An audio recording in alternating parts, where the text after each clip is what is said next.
Ready start. अध्यक्ष महोदय, मैं आपका आभारी हूँ कि आपने मुझे बोलने का अवसर दिया। विराम।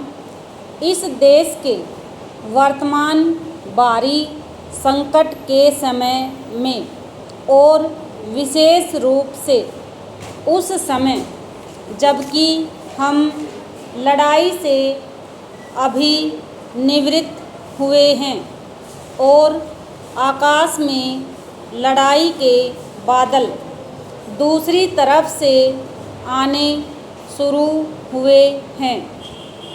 हमारे वित्त मंत्री ने जो बजट पेश किया है वे इसके लिए बधाई के पात्र हैं। विराम पैरा।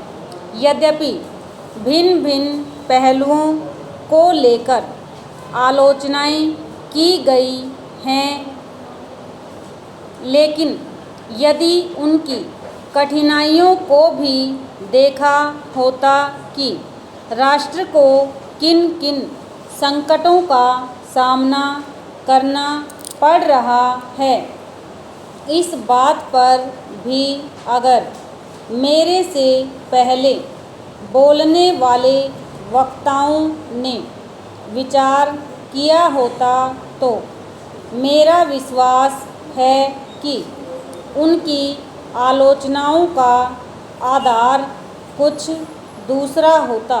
विराम।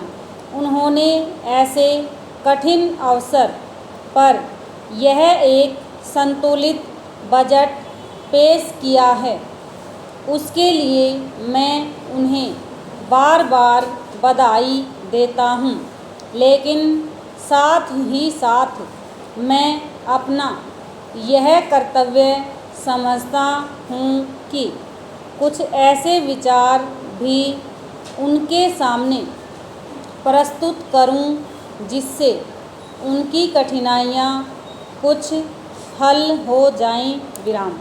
उदाहरण के रूप में विगत 2 वर्षों में लेखा जोखा कमेटी में बैठने के समय मुझे ऐसा अनुभव हुआ है कि इस देश में 2,3 इस प्रकार की त्रुटियां मौजूद हैं जिनको दूर करने के लिए, जिनकी जांच करने के लिए यदि कोई एक कमेटी या आयोग बिठा दिया जाए तो राष्ट्र को राष्ट्र की सरकार को राष्ट्र के विकास कार्यों को और राष्ट्र की रक्षा व्यवस्था के लिए करोड़ों नहीं अरबों की व्यवस्था फौरन हो सकती है। विराम।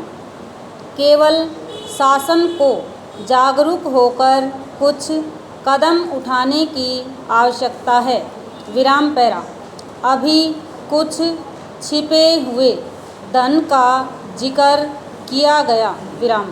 सरकार ने भी समय समय पर ऐसा आभास दिया है कि इस देश में लगभग 30,000 करोड़ रुपए का छिपा धन मौजूद है। विराम। स्वयं मैं समझ नहीं पाता हूँ कि जब सरकार ऐसा अनुभव करती है तो इसकी व्यवस्था करने में उसको दिक्कत क्या आ रही है। विराम। ऐसा मालूम होता है कि कहीं इच्छा शक्ति की कमी है। विराम।